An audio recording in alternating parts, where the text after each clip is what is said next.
Hey, my wonderful, wonderful, beautiful people. A pleasant Sunday afternoon to you. If you have not yet made Jesus Christ your personal Lord and Savior, please feel free to do so. He's the best being ever. Certainly, that would be the best decision that you could ever make. All right, beautiful people. I'm kind of just taking it a little bit easy in a sense.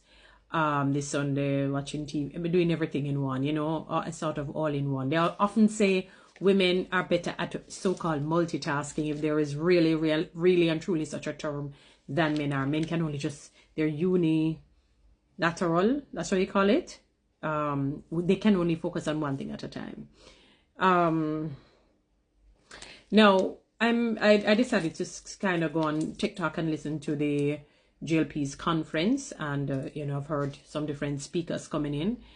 Some of them I'm not sure what was really being said, to be honest, and this is not any throw. Please don't watch the color, because you know, for me, I don't know. Jamaica is just a place that I just have to shake my head with, you know, where politics are concerned. And yeah, I haven't heard this particular minister speak in a while. And I heard him, you know, he was saying, he was almost, I wouldn't use the word begging. He was really pleading with the people to give Andrew HOLNESS and the Jamaica Labour Party a third term. I'm talking Minister Robert Montague. He was saying that, you know, they want a third term to just finish up some projects that they have started, you know, put some good bathrooms into public places where bathrooms are not good, they're unsanitary, you know, give more better jobs, increases. I mean, you know, all the usual talks of the benefits that people would get. I'm listening to him, you know, he was even saying that the Prime Minister is not perfect. He's human and he has made mistakes. And, you know, we should just kind of look beyond the faults and see the need, you know, basically the mantra. You know, I'm putting it in my own words.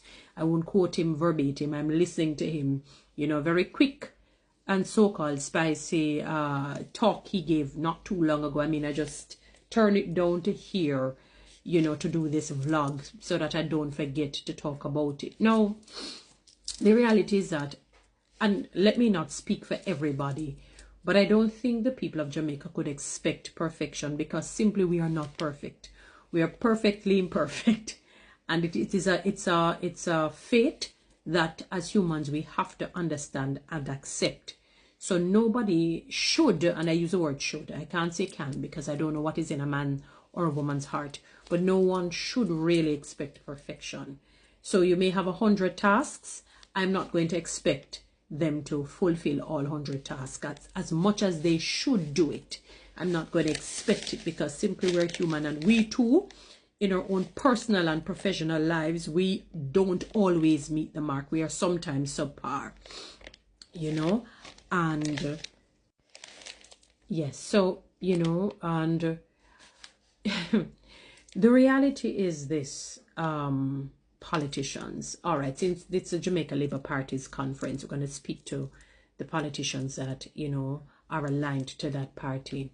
Is that for the last 2 terms you have been in power, and I know especially for the first term, quite a number of Jamaican people really believed in the mantra, the policies, the manifesto of the Jamaica Labour Party. They really thought change would come, because I've even heard people say, you know, the Prime Minister is the youngest Prime Minister to ever be Prime Minister of Jamaica. So, you know, when they're young, they have a chance to create some sort of change and transformation. You know, it's not like he's an old tree that would be hard to bend. So quite a number, and notice I said quite a number, not just pockets of people, small pockets of people here and there who would have benefited under the governance of the Jamaican Labour Party. But I'm talking about the masses in general, you know, whether they consider you lower class, middle class, upper class. But people in general should be able to say, wow, the country is being manned well, the country is being run greatly. You know, I'm even reading about the Sunday Gleaner, and it says lives at risk, emergency workers sound alarm as crumbling roads affect response times, and it causes mental fatigue. And it is so true. When I'm driving on the road, you know, normally, obviously you're supposed to look ahead. I can't just look ahead above my nose like this way.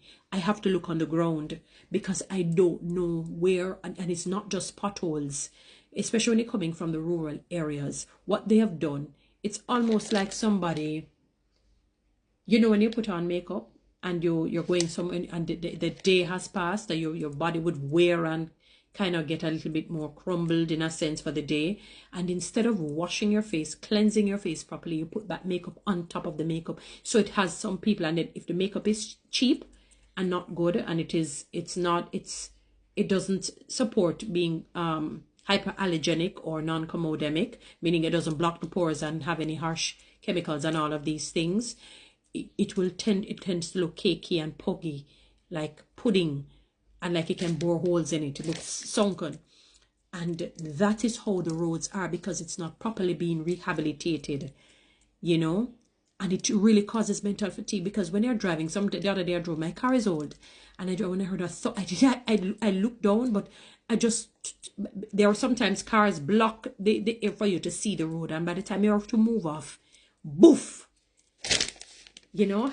And you said to yourself, how many times you can't drive. You have to drive. You're focusing on the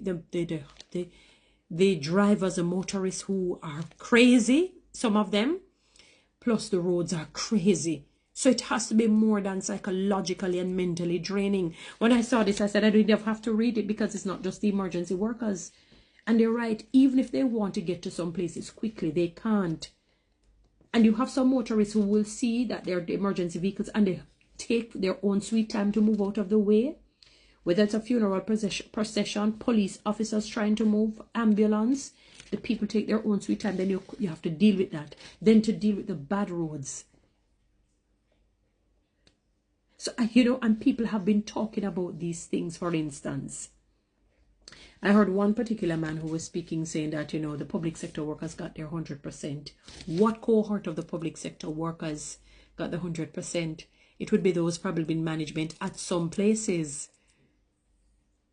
Because the year before, or which is last year rather, I should say, you know, the former Minister of Finance, which is Dr. Nigel Clark, stated that, yeah, I guess the average public sector, depending on where you fall, some would have got 20%, and it would be given over 3 phases, whether 10 then 5 then 5, or 5 then 10 then 5. I don't even remember how it goes. 20%. One woman said when she checked, she got 17%. Some other people, some people get houses, yes, and some complain that if they put their hand right here, it's in the toilet, being flushed. The other, it burning on the stove. You know, that's how tight and small the place is. You know, not to say they're not grateful for it, but it's like you're not, the average Jamaican is not doing well. I don't know, something is off. And this is not only in relation to the present governing party that is here. This has been for years. This has been for years. When Tess and Chin had won the, you know, that foreign music competition there. And she said, yeah, man, when they gave her, when she won the car, she said, yeah, man, because Jamaican were them bad. It was a Kiyomutoka. And, you know, I don't think people really focused and listened to that. That was an insult to us. She didn't insult us. She did not.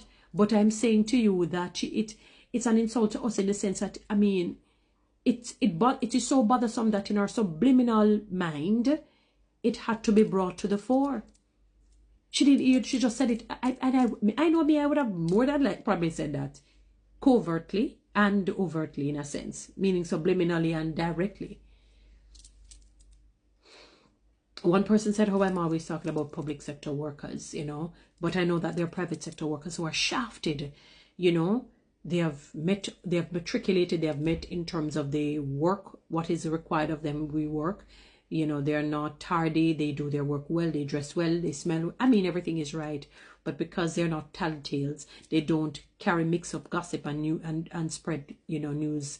They get shafted and they are held down, they don't get promoted. They don't get, I'm wondering if promotion is extinct until I saw the 99 police officers, sergeants getting promoted recently. But that is in one section. A wide cross section of the public and private sector workers are not facing that. Years ago, one minister said people earning basically 500,000 per month are barely scraping, and most people are still earning under that today. Guys, you know what to do. Read TikTok and YouTube. Subscribe. Give me a lion and one of those beautiful